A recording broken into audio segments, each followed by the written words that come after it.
Tugas pokok seorang hamba hanya satu, yaitu ikut apa kata Allah. Kata Allah kerjakan, kerjakan. Kata Allah jangan, jangan. Takwa itu ikut apa kata Allah. Di depan setiap insan hanya dua pilihan, mau ikut Allah atau ikut setan. Bahwa takwa itu punya dimensi yang besar. Bukan hanya sebatas kita bertakwa di masjid, bertakwa di zikir, bertakwa di bersama Quran, tapi kita harus mempunyai kesolehan sosial, mempunyai kepedulian terhadap orang lain. Dan salah satu amanah yang sampai sekarang Allah Subhanahu wa ta'ala tunjukkan bahwa kita punya amanah besar, yaitu membantu saudara kita di Palestina. Innamal mu'minuna ikhwatun fa aslihu baina akhawaykum wattaqullaha la'allakum turhamun. Kata Allah bahwa kalau kamu punya iman, innamal mu'minun, kata innama lil hasr, identifikasi bahwa tabiat iman pasti bersaudara. Bukan iman namanya kalau dia tidak punya ruh persaudaraan. Lalu apa kata Allah? Fa aslihu baina akhwaykum, hendaklah kamu saling memperbaiki kondisi di antara kalian. Yang miskin antara kalian bantu, yang kesulitan antara kalian bantu, yang tersiksa antara kalian bantu, yang terjadi di antara kalian bantu, selamatkan mereka. Fa aslihu baina akhwaykum. Dan kalau kamu berhasil, kata Allah, melakukan islah di antara kamu, kamu bisa merasakan nikmatnya takwa. La'allakum turhamun. Setelah kamu berhasil menunjukkan kamu punya iman, kamu punya persaudaraan, dan kamu punya islah, dan kamu punya takwa, baru akan turun rahmat Allah Subhanahu wa ta'ala. La'allakum turhamun. Maka jika hari-hari ini kita menemukan umat Islam nampak dipermainkan, kenapa? Karena ketakwaannya lemah. Mereka begitu mudah main pinjol, mereka begitu mudah main riba, begitu mudah main judi online, begitu mudah berzina, begitu mudah korupsi, tidak takut harta haram. Maka sampai kapanpun jika umat ini seperti ini, tidak punya takwa, maka umat ini akan tidak terus dalam kondisi yang lemah, tidak berdaya.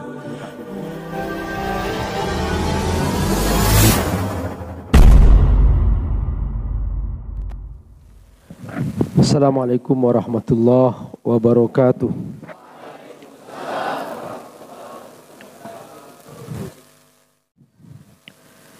Alhamdulillah, alhamdulillahilladzi arsala rasulahu bil huda wa dinil haqq liyudhhirahu 'ala ad-dini kullih wa kafa billahi shahida.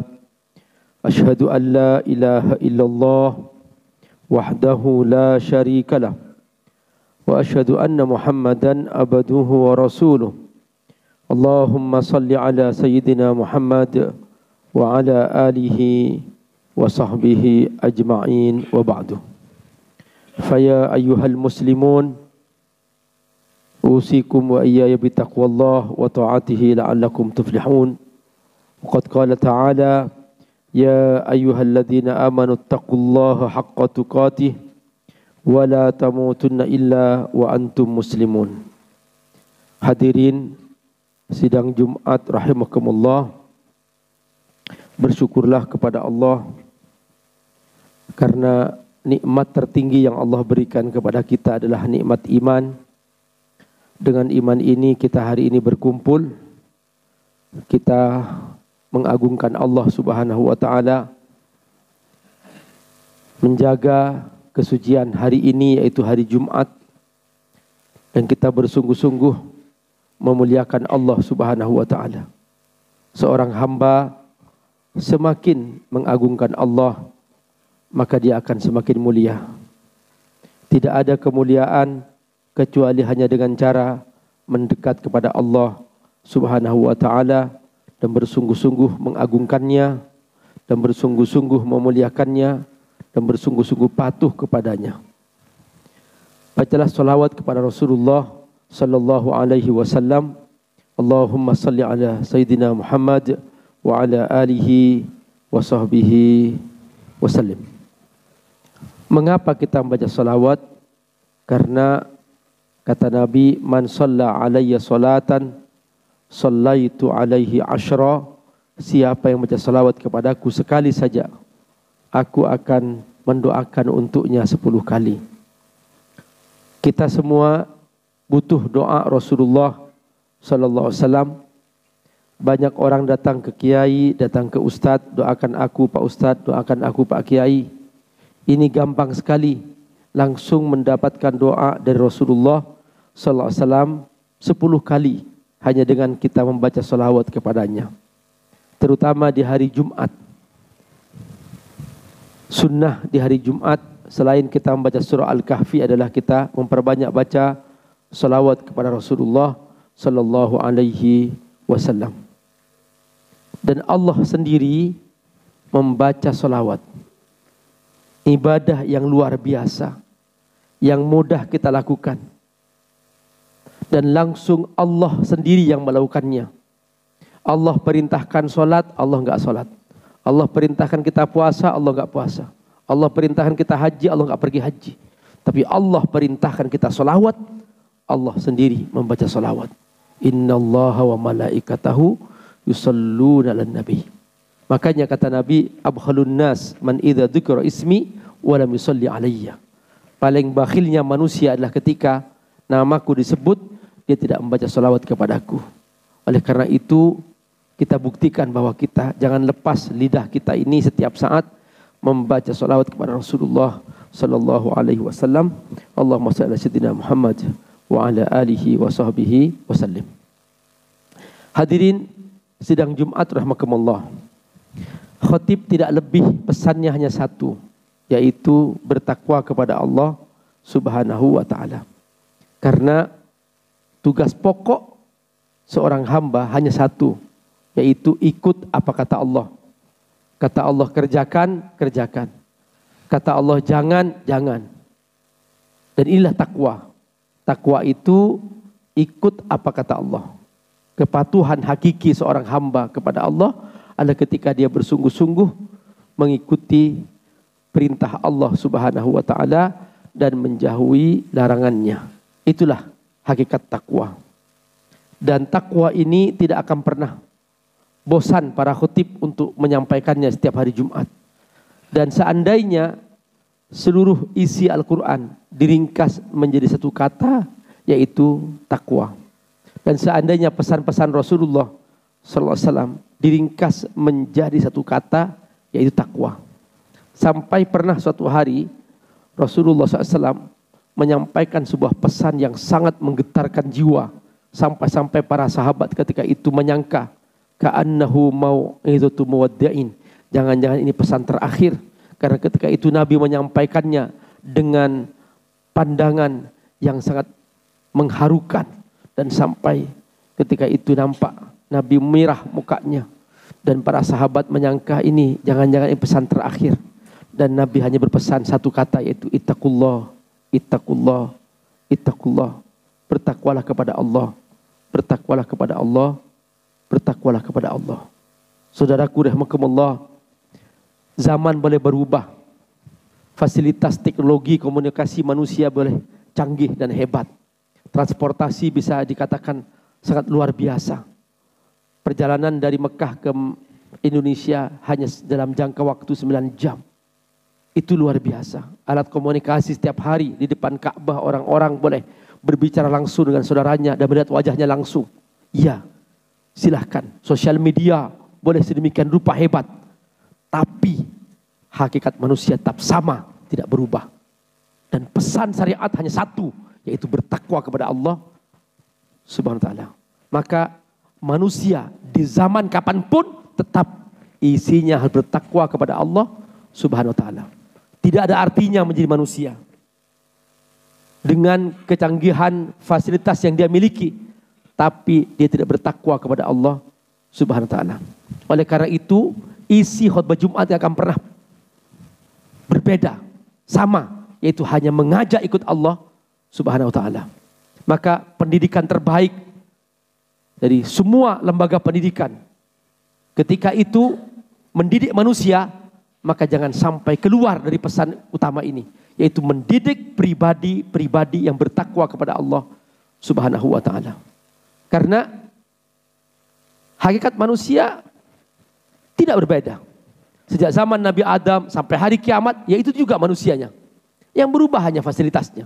Maka jangan hanya karena perpindahan fasilitas didukung oleh kecanggihan teknologi, ada AI, ada sosial media, ada TikTok, ada segala macam. Lalu kemudian manusia berubah? Tidak.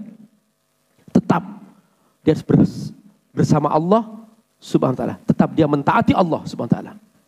Karena di depan setiap insan hanya dua pilihan. Mau ikut Allah atau ikut setan. Itu saja. Maka ketika dia bersama sosial media, dia mentaati Allah, berdakwah melalui sosial media dalam ketaatan kepada Allah, maka dia berhasil. Tetapi sebaliknya, ketika ternyata dengan sosial media dia bersama setan, dia mentaati setan, dia patuh pada setan, maka dia hanya menjadi orang yang hanya siap-siap masuk neraka. Jadi kita tetap akan seperti itu.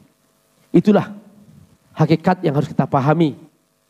Saudaraku rahimakumullah. Hadirin sidang Jumat rahimakumullah. Setelah kita bertakwa kepada Allah, kita pastikan bahwa takwa ini adalah untuk mengisi diri. Jadi kita mentaati Allah, kita sholat, kita puasa, kita hafal Quran, kita baca Quran, kita berzikir. Itu semua intinya hanya untuk mengisi diri kita. Seperti HP, dicas, diisi pulsa, hanya itu saja. Mengisi diri. Tapi HP ini tidak akan berfungsi kalau tidak digunakan untuk sesuatu yang bermanfaat. Sama dengan kita. Setelah kita bertakwa kepada Allah, kita mentaati Allah, malamnya kita bertahajud, siangnya kita berpuasa, setiap saat kita membaca Al-Quran, dan selalu kita menunjukkan kita berzikir kepada Allah SWT. Nah itu semua baru pengisian diri. Nah kapan takwa ini menjadi sebuah takwa yang berbuah kemanusiaan? Ketika kita berhasil punya sifat kepedulian terhadap saudara-saudara kita. Kita harus mulai punya kepedulian terhadap tetangga kita. Karenanya dalam syariat kita diajarkan bahwa jangan sampai kita menyakiti tetangga. Jangan sampai kita bermusuhan dengan tetangga. Sampai-sampai Nabi mengajarkan idza tabakhta maraqatan fa'aktsir ma'aha wa ta'ahad jiranak. Kalau kamu masak sebuah sop, perbanyak airnya, bagi-bagi tangga kamu. Kita harus punya kepedulian terhadap sesama teman, teman belajar, teman sekolah. Kita harus sama saling menghormati, saling memuliakan. Itulah makna ketakwaan sosial. Kalau kita memimpin, kita adalah punya kepedulian terhadap orang lain. Jangan sampai memperkaya diri, tapi rakyatnya dalam kondisi sangat sulit.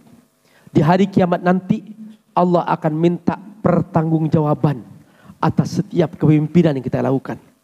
Dulu Khalifah Umar bin Khattab radhiyallahu anhu di puncak kepemimpinannya ketika berhasil memimpin seperempat dunia, dan Umar telah berhasil menegakkan keadilan sosial sampai-sampai Umar perintahkan seluruh petugas Baitul Mal untuk mengecek ke rumah-rumah masih adakah rakyat yang butuh zakat, dan semua petugas Baitul Mal kembali ke Baitul Mal, mereka kembali dengan harta yang utuh karena tidak ada satupun rakyatnya yang butuh zakat. Dan sehabis sholat maghrib, Umar menangis, air matanya membasahi tempat sujudnya. Sang istri Ummu Kulsum bertanya, "Ma bika ya Amirul Mukminin? Kenapa engkau menangis sampai basah tempat sujudmu? Alas takut adalta? Bukankah kamu telah berbuat adil? Bukankah rakyatmu telah semuanya sejahtera, tidak ada yang kelaparan? Kenapa kau menangis?" Apa kata Umar? "Inni akhafu ayyas alani Rabbi yaumal qiyamah an hisanin yaskutu fil Iraq lima ma aslah tahtorik ya Umar." Aku takut nanti suatu saat aku akan ditanya oleh Allah tentang seekor kuda terlincir di Irak. Dan Allah akan bertanya, kenapa engkau wahai Umar tidak memperbaiki sebuah lubang di jalan itu sampai kuda tergelincir. Perhatikan bahwa takwa itu punya dimensi yang besar. Bukan hanya sebatas kita bertakwa di masjid, bertakwa di zikir, bertakwa bersama Quran, tapi kita harus mempunyai kesolehan sosial, mempunyai kepedulian terhadap orang lain. Karena kita tidak akan hidup tanpa orang lain. Dan salah satu amanah yang sampai sekarang Allah Subhanahu wa Ta'ala tunjukkan bahwa kita punya amanah besar, yaitu membantu saudara kita di Palestina. Benar, secara geografis kita berjauhan. Benar, kita punya jarak yang sangat jauh. Tetapi kita punya iman bahwa di sana ada kemanusiaan yang menjadi tanggung jawab setiap manusia, apalagi orang-orang beriman. Dan lebih dari itu, di sana ada Masjidil Aqsa yang harus kita jaga. Dan Allah sendiri merekam Masjidil Aqsa ini dalam Al-Quran. Dan Allah gandeng antara Masjidil Aqsa dengan Masjidil Haram dalam satu ayat. Subhanalladzi asra bi abadihi lailan minal masjidil haram ila masjidil aqsa alladzi barakna haula linurihu min ayatina innahu wasamiul basir. Perhatikan, satu ayat, Masjidil Haram, Masjidil Aqsa. Artinya apa? Kalau kau mencintai Masjidil Haram, maka kau buktikan, kata Allah, juga menjaga Masjidil Aqsa. Tidak cukup seseorang hanya sekadar bolak-balik ke Mekah, ke Madinah, hanya beribadah ke sana, tapi dia tidak punya kepedulian terhadap Masjidil Aqsa. Saudara-saudara, makanya kepedulian kita terhadap Palestina adalah kepedulian akidah, kepedulian iman, dan kepedulian kemanusiaan. Dan kita mempunyai rasa yang sama. Maka siapa, kata Nabi, yang tidak peduli terhadap seorang Islam Muslim, maka dia tidak masuk orang Islam. Karena itu Nabi menyebutkan bahwa al-muslimu lil muslimi kal jasadil wahid. Idza ishtaka minhu udwun tada'a lahu sairul jasadi bisari wal humma. Kalau dia ingin tahu bahwa perumpamaan paling indah, paling jelas, seorang muslim dengan muslim lainnya, dia seperti satu tubuh ini. Satu tubuh sakit, maka semua tubuh ikut meriang.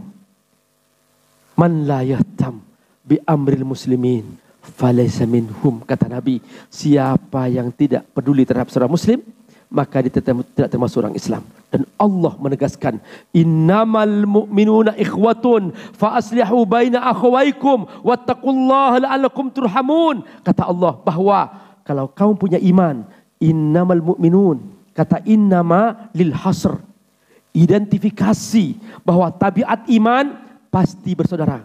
Innamal mu'minuna ikhwatun. Bukan iman namanya kalau dia tidak punya ruh persaudaraan. Lalu apa kata Allah? Fa aslihu baina akhwaykum. Hendaklah kamu saling memperbaiki kondisi di antara kalian. Yang miskin antara kalian, bantu. Yang kesulitan antara kalian, bantu. Yang tersiksa antara kalian, bantu. Yang terjajah di antara kalian, bantu. Selamatkan mereka. Itulah makna iman, kata Allah. Makna islah. Fa aslihu baina akhwaykum. Dan kalau kamu berhasil, kata Allah, melakukan islah di antara kamu, kamu baru akan bisa mencapai takwa. Wattaqullah. Perhatikan urutannya. Iman, islah, takwa. Innamal mu'minuna ikhwatun fa aslihu baina akhwaykum wattaqullah. Baru kamu bisa merasakan nikmatnya takwa ketika kamu berhasil membuktikan bahwa di antara kamu melakukan islah. Lalu kata Allah apa? La'allakum turhamun. Setelah kamu berhasil menunjukkan kamu punya iman, kamu punya persaudaraan, dan kamu punya islah, dan kamu punya takwa, baru akan turun rahmat Allah Subhanahu wa taala, la'allakum turhamun. Itulah pesan mengapa setiap khotib tidak akan pernah keluar dari pesan bertakwa kepada Allah setiap hari Jumat. Karena memang dari takwa inilah lahir sebuah kekuatan besar umat Islam, menjadi umat yang berdaya, umat yang mulia, umat yang bermartabat, dan umat yang dihargai di muka bumi. Itulah hakikat takwa. Maka jika hari-hari ini kita menemukan umat Islam nampak dipermainkan. Kenapa? Karena ketakwaannya lemah.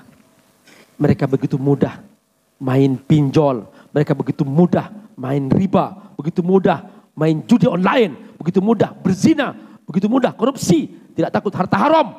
maka sampai kapanpun jika umat ini seperti ini, tidak punya takwa, maka umat ini akan tidak terus dalam kondisi yang lemah, tidak berdaya di muka bumi. Innallaha barakallahu lakum fil Qur'anil azim wa nafa'ani wa iyyakum bima fihi minal ayati wa dzikril hakim. Aqul qouli hadza fastaghfiruh innahu huwal ghafurur rahim. Alhamdulillah. Alhamdulillahilladzi waffaqa man syaa'a li ta'atihi min ibadihi. Asyhadu an la ilaha illallah wahdahu la syarikalah. Wa asyhadu anna Muhammadan abduhu wa rasuluh. Allahumma salli ala sayyidina Muhammad wa ala alihi wa sahbihi ajma'in wa ba'du. Faya ayyuhal muslimun, usikum wa iyaya bittaqwallah wa ta'atihi la'allakum tuflihun. Hadirin sidang Jumat rahimakumullah. Baru saja kita selesai Ramadan dan sekarang kita masuk bulan Syawal. Nabi memberikan aba-aba bahwa umat terdahulu telah berpuasa selama setahun.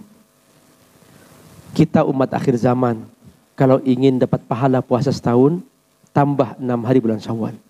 Man shoma Ramadan wa atba'ahu sittan min Syawal kana kasiyamid dahr. Siapa yang puasa Ramadan dan menambah 6 hari bulan Syawal, maka dia seperti puasa setahun. Dan Allah tahu kelemahan kita, Allah tahu ketidakmampuan kita. Karenanya kita dipesanin harus istiqomah. Jangan hanya menyembah Allah di Ramadan saja. Karena itu para khutib setiap akhir Ramadan mereka berkhutbah, ya ibadallah, kunu ibadallah rabbaniyin, wala takunu ramadaniyin. Wahai hamba-hamba Allah, jadilah hamba-hamba Allah yang rabbani. Jangan hanya menjadi hamba Allah di Ramadan saja. Kita baca Quran, jangan hanya di Ramadan.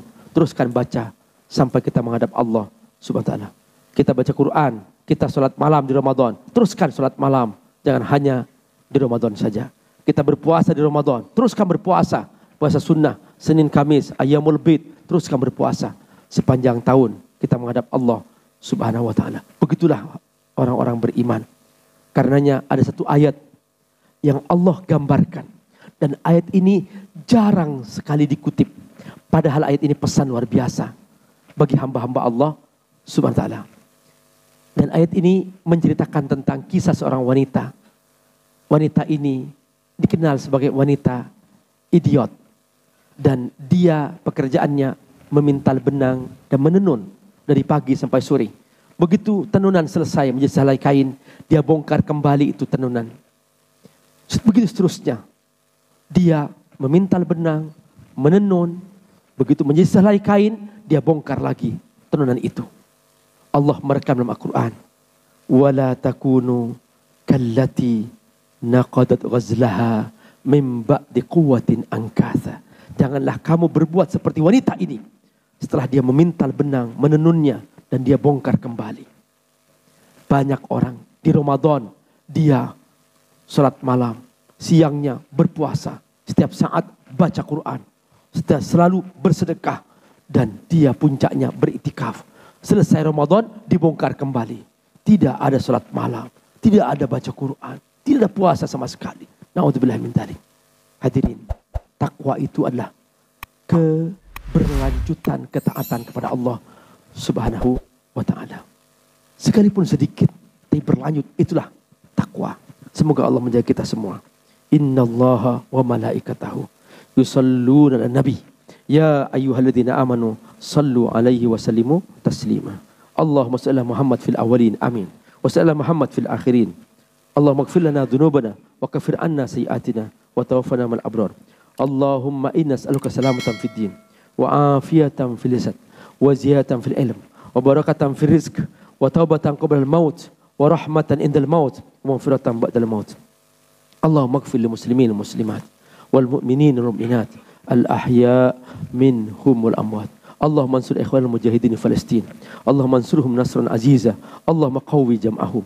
Allahumma saddid ramyahum. Allahumma qsu ahrihim. Allahumma at'im ja'i'ahum. Allahumma taqabbal syuhada'ahum. Allahumma malik li yahudil zalimin al-ghasibin di Palestin. Allahumma ahlikum wa lahum. Allahumma qid masjidil aqsa min syarrihim ya rabbal alamin. Ibadallah, innallaha ya'murukum bil adli wal ihsan wa ita'idil qurba wa yanha 'anil fahsya'i wal munkari wal dzikrullahi akbar wa aqimis shalah.